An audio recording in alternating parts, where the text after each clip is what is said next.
میری عمر 6 سال تھی جب ایک روز اماں کو کپڑے دھوتے ہوئے چکر سے آئے اور وہ دھڑم سے نیچے گر پڑی۔ ان کے پاؤں میں چوٹ آئی، وہ تکلیف سے کرا رہی تھیں۔ ان کو سہارا دے کر اٹھانے والا کوئی نہ تھا۔ میں چاہتی تھی کسی کو پکاروں کہ اماں کی مدد کو آئے۔ تبھی گلی سے 2 عورتیں آتی دکھائی دیں۔ میں نے اشارے سے بلایا، وہ قریب آئیں تو بتایا کہ میری ماں گری پڑی ہے، انہیں اٹھاؤ۔ وہ اندر آ گئیں۔ کراتی ماں کو انہوں نے سہارا دے کر اٹھایا، بستر پر لٹایا، پانی پلایا۔ ماں نے کہا، مجھے سخت چوٹ لگی ہے، فون اٹھا کر دو، میں اپنے شوہر کو اطلاع کر دوں، وہ مجھے ڈاکٹر کے پاس لے جائیں۔ ان میں سے ایک جو کم عمر تھی، اس نے فون اٹھا کر امی کو دے دیا۔ میری والدہ نے ابو سے بات کی اور کہا جلدی آئیے، گرنے کی وجہ سے سخت چوٹ لگی ہے، لگتا ہے ہڈی میں کہیں فریکچر ہو گیا ہے۔ فون بند کر کے وہ ان عورتوں کی طرف متوجہ ہو گئیں۔ انہوں نے بتایا کہ گلی کے نکڑ پر بڑا سا بنگلہ جو کالے گیٹ والا ہے، ہم وہاں ملازمہ کا کام کرتی ہیں اور مزید کام ڈھونڈ رہی ہیں۔ امی نے فوراً کہا کہ مجھے کام والی کی سخت ضرورت ہے، میرے لیے چھوٹے کو سنبھالنا مشکل مسئلہ ہے۔ اگر کوئی ایسی عورت یا لڑکی مل جائے شام تک میرے پاس رہ سکے، بچوں اور گھر کو سنبھالنے میں میری مدد کرے، تو میں اسے اچھی تنخواہ دے دوں گی۔ ان میں سے ایک جو بڑی عورت تھی بولی، میری بیٹی کو سارے دن کے لیے اپنے پاس رکھ لو کہ تمہارا کام کر دے گی۔ عمر تو 6 سال ہے مگر گھر کے کام بھاگ بھاگ کر کرتی ہے۔ ماں نے لڑکی کی جانب دیکھا۔ اس کی موہنی صورت پر غور کیے بغیر اماں نے اس لڑکی کو فوراً رکھنا قبول کر لیا اور جو تنخواہ اس کی ماں نے مانگی دینے کی حامی بھر لی، کیونکہ اماں کو فوراً کسی ملازمہ کی سخت ضرورت تھی۔ اس وقت وہ اٹھنے بیٹھنے کے قابل بھی نہ تھیں۔ میرا چھوٹا بھائی جو ابھی صرف 8 ماہ کا تھا سو رہا تھا۔ عورت نے کہا، بی بی، میں تمہاری تکلیف دیکھ کر اپنی بیٹی کو آج ہی آپ کے پاس چھوڑ جاتی ہوں۔ کل صبح سامنے والے گھر میں جب کام پر آؤں گی تو آپ کی طرف چکر لگا لوں گی، تب میں اپنی بیٹی شازیہ کو بھی دیکھ لوں گی۔ یہ کہہ کر وہ امی کے پاس اسے چھوڑ کر چلی گئی۔ شازیہ نے میری ماں کے سارے کام منٹوں میں کر دیے۔ تب تک ابو بھی گھر آ گئے۔ والدہ نے کہا، اس بچی کو تھوڑی دیر پہلے ملازم پہ رکھا ہے، اللہ نے فرشتہ بنا کر اس مشکل گھڑی میں میرے پاس بھیج دیا، ورنہ منع کو جھولے سے نکال کر فیڈر بنا کر دینے والا کوئی نہ تھا۔ خیر، والد صاحب نے لڑکی سمیت ہم سب کو گاڑی میں بٹھایا اور والدہ کو اسپتال لے آئے۔ ایکس رے وغیرہ ہوا، پھر امی جان کو انہوں نے داخل کر لیا اور انہیں ہسپتال چھوڑ کر ہمیں ساتھ گھر لے آئے۔ رات کو وہ لڑکی ہم تینوں بہن بھائیوں کے پاس رہی۔ صبح والد نے پھپھو کو فون کیا تو وہ حیدرآباد سے کراچی آ گئیں، کیونکہ والد صاحب ہم بچوں کے پاس انجان لڑکی کو تنہا نہیں چھوڑنا چاہتے تھے۔ پھپھو کے اپنے 3 چھوٹے بچے تھے، وہ ایک کو ساتھ لے آئی تھیں، 2 کو انہوں نے اپنی نند کے گھر چھوڑ دیا تھا۔ دوپہر کو ہماری ملازمہ شازیہ کی ماں آ گئی۔ پھپھو نے شاباش دی کہ تمہاری بیٹی بہت اچھی ہے، ورنہ اتنی عمر کی لڑکیاں کہاں اس طرح کے بچے سنبھالتی ہیں۔ اس نے بہت توجہ سے بچوں کو سنبھالا، رات کو فیڈر وغیرہ بنا کر دیتی رہی اور صبح ناشتہ بھی بنا کر دیا۔ شازیہ کی ماں زبیدہ نے کہا، یہ اپنے چھوٹے بہن بھائیوں کو سنبھالتی رہی ہے، کم عمری سے ہی اس کو اس طرح کے کاموں کا سلیقہ آ گیا۔ میں کام پر جاتی تھی تو یہی گھر سنبھالتی تھی۔ تمہارا بھلا ہو زبیدہ، تم اس مشکل وقت میں مل گئی، ورنہ آج کل کے دور میں کون اپنی لڑکی کو کسی کے گھر چھوڑتا ہے۔ بی بی، میں اس گھر میں پہلی بار آئی ہوں، لیکن آس پاس کے کئی گھروں میں کام کیا ہے، محلے کے کافی گھروں سے واقف ہوں۔ اصل میں شازیہ کا باپ ستیلا ہے، وہ سارا دن نشہ کرتا ہے اور کوئی کام نہیں کرتا۔ زیادہ نشہ کر لے تو مجھے اور بچوں کو مارنے لگتا ہے، جس کی بد مزاجی سے میری یہ بچی گھبراتی رہتی ہے۔ اسے گھر میں سکون نہیں ملتا اور مجھے ڈر بھی لگتا ہے وہ نشے میں کبھی شازیہ کے ساتھ کچھ الٹا سیدھا نہ کر دے۔ یہ اس کی کوئی سگی بیٹی تو ہے نہیں، بس اس وجہ سے میں اسے کسی اچھے گھر میں دن رات کے لیے ملازم کروانا چاہتی تھی۔ آپ کی بھابھی کو پہلی نظر دیکھ کر اندازہ کر لیا کہ وہ ایک اچھی خاتون ہے۔ وہ تکلیف میں تھیں، اس لیے بیٹی کو یہاں چھوڑ دیا ہے۔ کچھ دیر وہ پھپھو سے باتیں کرتی رہیں۔ اب وہ ہسپتال گئے ہوئے تھے۔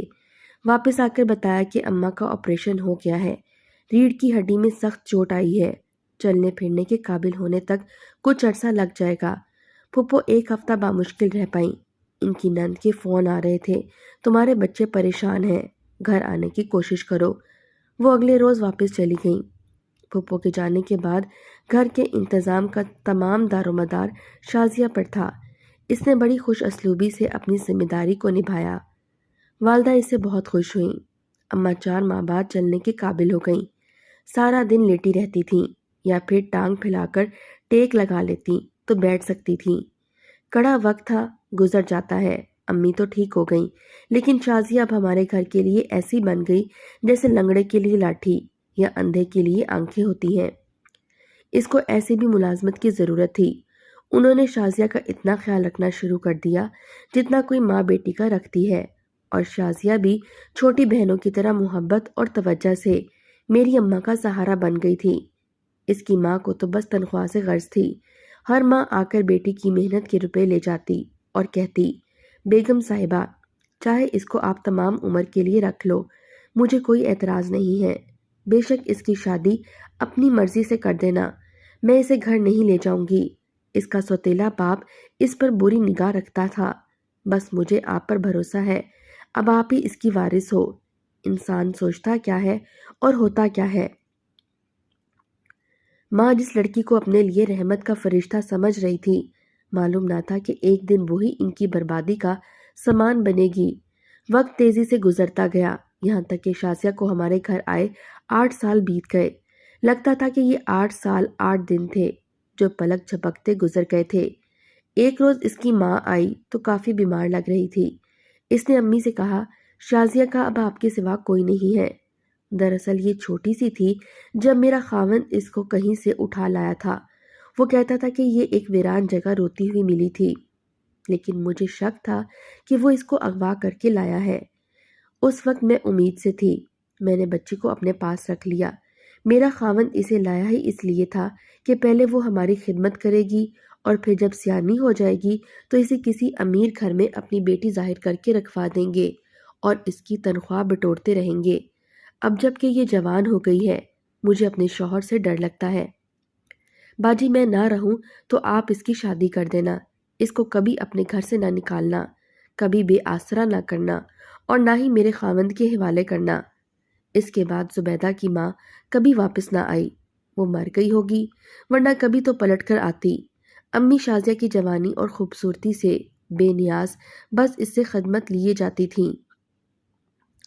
شازیہ نے میری ماں کو اتنا آرام دیا کہ اس کی شادی کے بارے میں سوچنے سے کتراتی تھیں۔ شازیہ جوان ہو کر مجھ سے بھی زیادہ خوبصورت ہو گئی تھی۔ میرے والد کی عادت تھی کہ کام سے آنے کے بعد والدہ سے اپنی ٹانگیں دبوایا کرتے تھے، مگر جب سے امی بیمار ہوئی تھیں یہ کام شازیہ کرتی تھی۔ جب بھی والد آتے تو امی خود شازیہ کو کہتی کہ جاؤ پہلے سلیم کی ٹانگیں دبا دو۔ والدہ نے یہ بھی نہ سوچا کہ اب شازیہ جوان ہو چکی ہے اور مرد کا کوئی بھروسہ نہیں کہ وہ کب پھسل جائے، مگر امی کو تو اپنے شوہر اور شازیہ پر اندھا بھروسہ تھا۔ ابا کام سے آتے تو امی کے لیے جلیبیاں لے کر آتے، کیونکہ انہیں جلیبیاں بہت پسند تھیں۔ ایک دن اچانک شازیہ کی طبیعت خراب ہو گئی۔ والدہ اسے ڈاکٹر کے پاس لے گئی، مگر ڈاکٹر کی بات سن کر تو والدہ کے پیروں تلے سے زمین ہی نکل گئی، کیونکہ شازیہ ماں بننے والی تھی۔ والدہ شازیہ کو گھر لے آئیں اور پکڑ کر دیواروں میں ٹکر دینے لگیں۔ بتاؤ یہ سب کس نے کیا ہے؟ کس کا گناہ پیٹ میں پال رہی ہو؟ وہ روتے ہوئے کہنے لگی، میں نے کوئی گناہ نہیں کیا، صاحب جی نے مجھ سے نکاح کیا ہے اور اب میں ان کی بیوی ہوں، یہ بچہ بھی انہی کا ہی ہے۔ یہ سننا تھا کہ ماں پر ایک قیامت ٹوٹ پڑی۔ اماں کے اندھا اعتبار کرنے پر اتنا بڑا دھوکہ دیا تھا ابا نے۔ رات کو جب والد سے پوچھا تو انہوں نے بھی شازیہ کی ہاں میں ہاں ملا دی۔ تب اماں اپنی اس توہین کو برداشت نہ کر سکی اور والد سے جھگڑ کر میکے چلی گئیں۔ میں 15 سال کی ہو چکی تھی، تب بھائی بہت چھوٹا تھا۔ اماں صرف اسی کو اپنے ساتھ لے گئیں۔ جب گھر کی نوکرانی ملکہ بن جائے تو اصل ملکہ کو صدمہ تو ہوتا ہی ہے۔ تب گھر میں عقوبت خانہ لگتا تھا۔ ہمارا گھر رہ کر کچھ ایسا رنگ روپ نکالا کہ دیکھنے والا دیکھتا ہی رہ جاتا، لیکن اماں کو ہم بچوں اور گھرداری سے فرصت نہ تھی جو نظر دھر کر اس سر و قامت پر غور کر لیتیں۔ وہ اسے ابھی تک وہی بے بس اور لاچار لڑکی ہی سمجھ رہی تھیں جو ان کے ٹکڑوں پر پل رہی تھی۔ اس کی نوخیزی گھر میں کیا قیامت لانے والی ہے اس کا انہیں احساس نہ ہوا اور پانی سر سے گزر گیا۔ جب ہوش آیا اس وقت تک اماں کی خوشیاں طوفان میں ڈوب گئی تھیں اور تدبیروں کے سب سرے ان کے ہاتھ سے نکل گئے تھے۔ ماں کے احتجاج پر ابا نے فیصلہ سنا دیا، جو بھی ہو اب شازیہ یہیں رہے گی، میری دوسری بیوی بن کر۔ تم رہو نہ رہو تمہاری مرضی، یہ گھر میرا ہے، تم اسے جہیز میں نہیں لائی ہو۔ ابا کے کڑے تیور دیکھ کر میری اماں کے ہاتھوں کے طوطے اڑ گئے۔ سوچا بھی نہ تھا کہ ان کا جیون ساتھی ایک ادنی سی چھوکری کی خاطر کسی دن یوں طوطے کی طرح آنکھیں پھیر لے گا، جس گھر کو وہ ہمیشہ کے لیے اپنا سمجھتی نہیں۔ ایک روز اچانک پتا چلا کہ یہ گھر ان کا نہیں ہے۔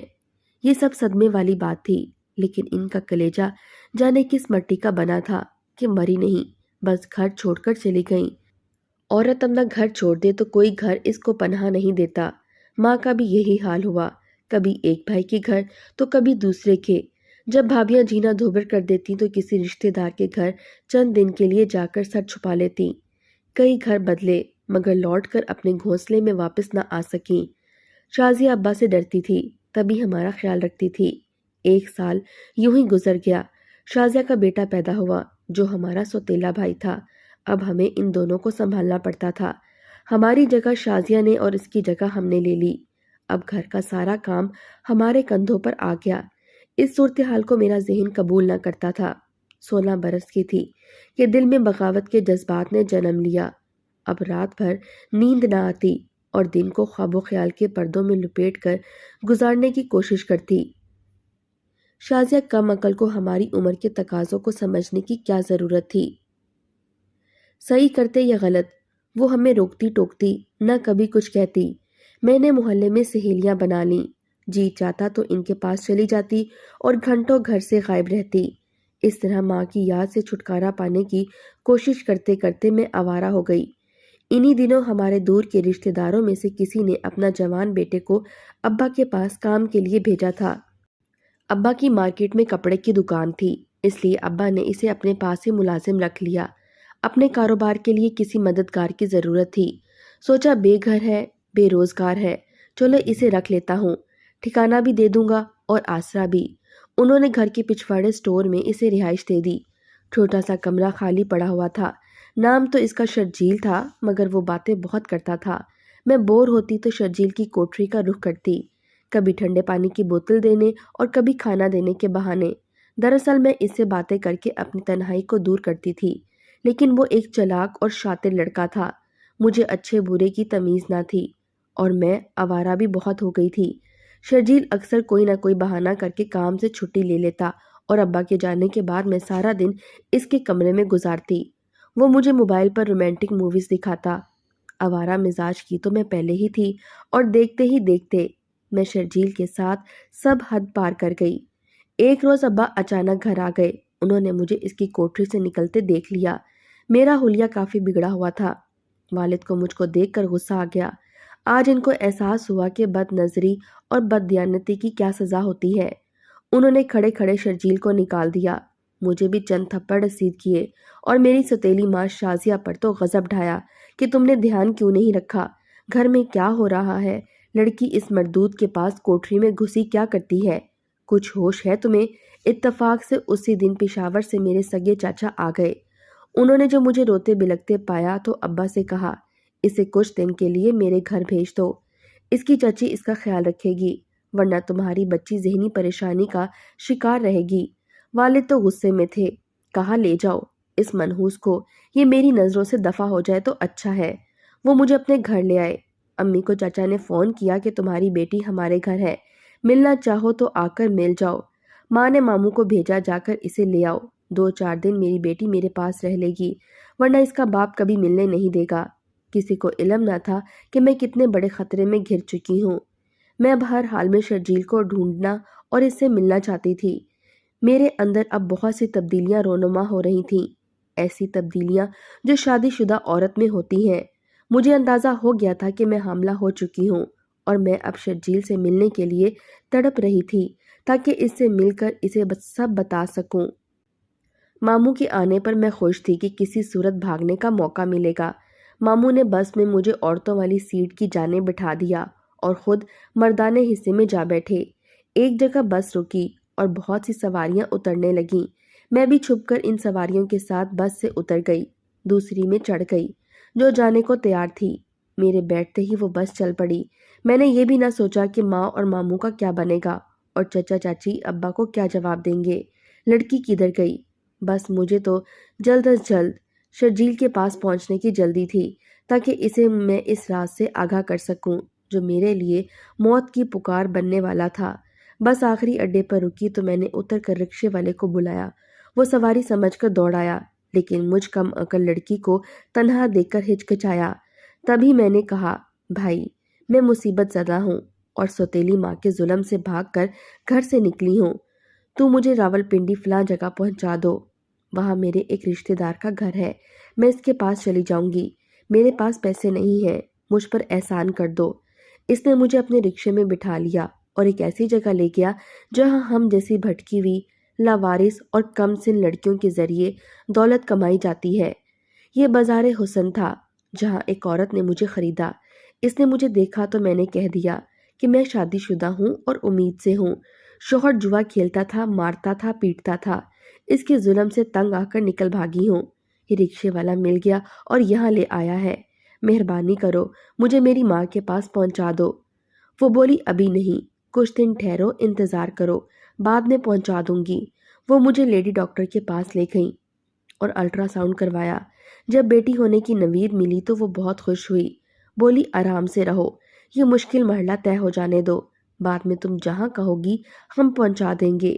میرے پاس اس کے ہاں رہنے کے سوا کوئی اور چارہ نہ تھا۔ سوچتی تھی ایک کاش شرجیل کے پاس جانے کا خیال نہ کرتی اور ماموں کے ساتھ ماں کے پاس چلی جاتی تو اچھا تھا، کم از کم اس گندی جگہ تو نہ پھنستی۔ بیٹی نے جنم لیا تو محجبین کی خوشی کا ٹھکانہ نہ تھا۔ اس نے سارے محلے میں مٹھائی بانٹی، خوشی منائی اور بولی، اس کی پرورش ناز و نم سے کرو، تم نے ہمیں جو انعام دیا ہے ہم اس کی پوری قدر کریں گے۔ میں اچھی طرح جان چکی تھی کہ وہ کیوں خوش ہے۔ ظاہر ہے اصل کے ساتھ سود بھی وصول ہو گیا تھا۔ دن رات یہاں سے نکلنے کی تدبیریں سوچتی رہتی۔ آخر ایک دن ایک پھول بیچنے والے کے ذریعے اس دوزخ سے نجات کا راستہ مل گیا۔ وہ باقاعدگی سے یہاں کے ہر گھر میں مہکتے ہوئے پھول بیچنے آتا تھا۔ ایک روز آیا، میں رو رہی تھی، آنگن میں بیٹھی اپنی معصوم بچی کو سلا رہی تھی۔ اس نے مجھے روتا دیکھ کر ترس کھایا۔ اس وقت کوئی قریب موجود نہ تھا۔ سرگوشی میں بولا، اگر تم یہاں سے بھاگنا چاہتی ہو تو میں تمہاری مدد کر سکتا ہوں۔ میں نے روتے ہوئے کہا کہ تمہارا احسان ہوگا۔ وہ کہنے لگا، ٹھیک ہے، کل تیار رہنا۔ اگلے روز ماجبین دوپہر کا کھانا کھا کر کسی کام کے لیے بازار چلی گئیں۔ گجرے والا کسی بہانے سے اندر آیا اور ایک خفیہ راستے سے مجھے بھگانے میں کامیاب ہو گیا، مگر افسوس کہ میں بیٹی کو گھر تک نہ لا سکی۔ اگر لے آتی تو شاید والد مجھے قبول نہ کرتے۔ اگر مجھے قبول کر بھی لیتے تو زمانے کو کیا منہ دکھاتے کہ غیر شادی شدہ بیٹی کی گود میں کس کی اولاد ہے۔ بیٹی کا دکھ عمر بھر سلگاتا رہے گا، اس لیے میں بیٹی کو ایک یتیم خانے لاوارث کہہ کر چھوڑ آئی۔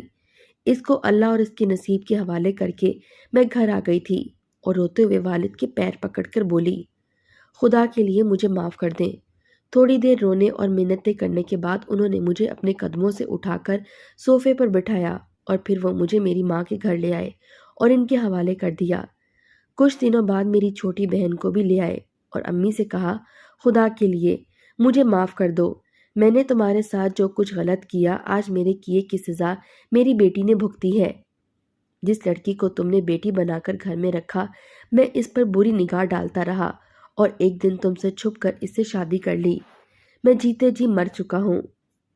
مجھ سے ناراض ہو تو بے شک رہو، لیکن ان بچوں کو اپنے پاس رکھو، ان کو تمہاری ضرورت ہے۔